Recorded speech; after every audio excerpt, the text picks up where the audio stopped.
शादी के पहले से ही विभा को कपड़े धोने का बड़ा शौक था। कभी नल के नीचे तो कभी तालाब के पास। अरे मेरी नीली वाली लुंगी नहीं दिख रही है। विभा की अम्मा कहाँ रखी है लुंगी? अरे वो तो विभा ने परसों ही धोकर रखी थी आपकी अलमारी में, वो वही होगी। वो ना मैंने आज धो दी, मुझे लगा कि गंदी हो गई होगी। अरे कैसे गंदी हो गई थी, उसे तो मैंने पहना भी नहीं। हे भगवान, इस लड़की के कपड़े धोने की आदत से परेशान हो गया हूँ मैं। जितना तो घर में राशन नहीं आता उससे कहीं ज्यादा डिटर्जेंट पाउडर का खर्चा है। इसकी शादी करवा दो, शादी जाए अपने घर में ही करे काम, फिर चाहे घर के कपड़े धोने हो या पूरे गांव की।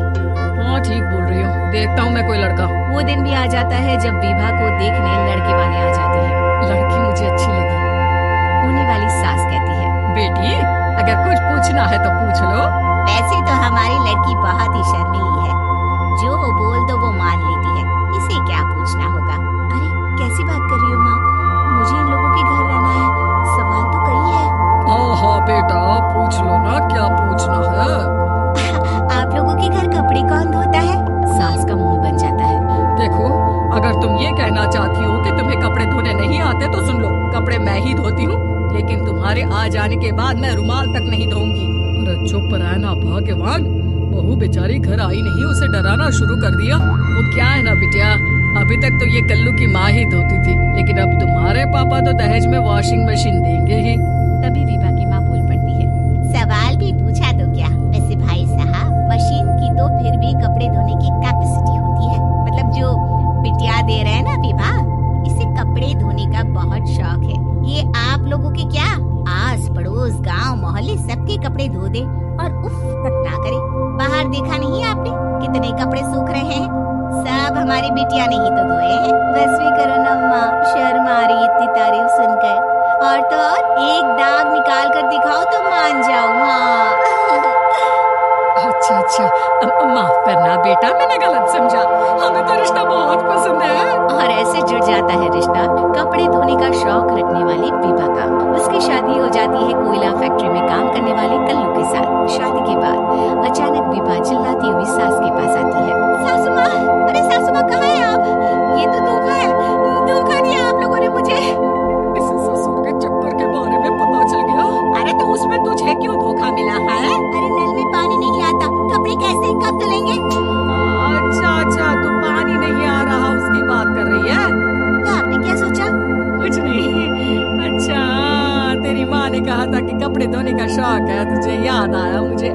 शौक शौक बोलकर कपड़े धोने वाले मेरे जुनून को कम ना आके सासू माँ, कपड़ा धोना मेरा गुरूर है। तभी पति भी वहाँ आ जाता है। अभी अभी मैंने इसे सनी देओल की फिल्म दिखाई है, उसी के डायलॉग मार रही है माँ। अच्छा सुन, साफ साफ बता रही हूँ, पानी सुबह 4 से 6 और शाम को 10 से 12 आता है, समझी? विभा टाइमिंग सुनकर हैरान हो जाती है। ये क्या भूतों का मोहल्ला है? सुबह 4 बजे उठकर कौन कपड़े धोता है? 4 बजे टंकी में पानी जाता है, फिर सारा दिन धोना ना, किसने मना किया? अरे कैसे बात कर रही है? 200 लीटर की टंकी में कितने कपड़े धो लूंगी मैं? सुबह ही उठ जाऊंगी मैं। अब क्या था, विभा सुबह 4 से लेकर रात के 12 बजे तक कपड़े ही धोती रहती। एक रोज सास पड़ोस से निकलकर कहीं जा रही होती है कि साथ वाली कहती है, हाँ कल्लू की माँ, जरा ये बताओ कि 2 साड़ी है, 2 ब्लाउज और एक पेटीकोट और एक नाड़े वाला लंबा कच्छा। हाँ तो? अरे तो क्या कितना लोगी धुलाई, ये बताओ। धोबन दिख रहे हैं हम क्या? हमारे पति सरकारी नौकरी से अभी अभी रिटायर हुए हैं और बेटा सुपरवाइजर है कोयला फैक्ट्री में। धोबन समझ रखा है हमें। हाय रे कल्लू की अम्मा, माफ कर दो, वो तो मोहल्ले में यही सब बता रहे थे कि तुमने बहू को कपड़ा धुलवाने के काम में लगा दिया है। सास को पड़ोसन की बात सुनकर गुस्सा आ जाता है। वो घर पहुंचती है जहां घर के बाहर ही इतने सारे कपड़े सूख रहे होते हैं जितने कि किसी धोबन के घर पर। अरे ओ कल्लू की दुल्हन, बाहर निकल। माँ जी यहीं आ जाओ, बाथरूम में चादर धो रहे हैं हम। अरे अभी हम धोते हैं, तुमको बाहर निकलो। ये आस पड़ोस वाले बोल रहे हैं कि हम बहू से कपड़े धुलवा धुलवा कर उसे कपड़ा धोने वाली बना दिए हैं। अरे छोड़ो ना माँ जी, किन लोगों की बातों में आती हो? आस पास के लोगों का तो काम ही होता है कि वो किसी तरह सास बहू को लड़ा दे।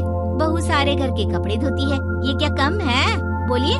सास को भी लग जाता है कि वो बहू का ये सनकीपन नहीं छुड़वा सकती, इससे अच्छा है कि खुद ही चुप हो जाए। एक रोज सास और बहू मंदिर जाते हैं, जहाँ सास की साड़ी वहाँ खड़ी भीख मांगने वाली से मिलती है। माँ जी क्या बात है, आपकी साड़ी उस भिखारन से कितनी मिल रही है ना? हाँ हाँ, देखो तो दोनों की साड़ी मिल रही है। क्या बात है कल्लू की अम्मा, तुम खुद को तो अफसर की बीवी बताती हो और ऐसी सिंपल सी प्लेन साड़ी पहनकर घूमती हो। सिंपल और प्लेन नहीं है ये साड़ी। तो क्या सोने के धागे से फूल बने हैं? कुछ भी सासू माँ, कुछ भी। हाँ, बने थे इस साड़ी में सोने के धागे से फूल। मेरे पति लेकर आए थे मद्रास से स्पेशली मेरे लिए 10,000 की। ताहे भाई साहब इस भिखारन के लिए भी सेम टू सेम साड़ी लेकर आए होंगे 10,000 की। सास उस वक्त कुछ नहीं कहती, लेकिन बहू के साथ घर आती है और अलमारी से एल्बम निकाल कर लाती है। ये साड़ी देख रही है, ये वही साड़ी है जिसे मैंने अभी पहना था। इस साड़ी में ये जो चमकदार फूल दिख रहे हैं ना, ये सोने के धागों से काढ़े गए हैं। लेकिन तू लोकल वॉशिंग मशीन ब्रश से घिस घिस कर सारे फूलों को निकाल कर साड़ी प्लेन कर दी। मुझे माफ कर दीजिए सासू माँ। और तो और, जब मैंने तुझे तेरी गलती के लिए कुछ नहीं कहा, लेकिन तूने तो सबके सामने मेरा मजाक ही बना दिया। क्यों? बहू को समझ में आ जाता है कि अब से उसका वीडियो अच्छा लगा तो लाइक करें और ऐसे ही कुछ कहानी देखने के लिए चैनल को सब्सक्राइब कर लें।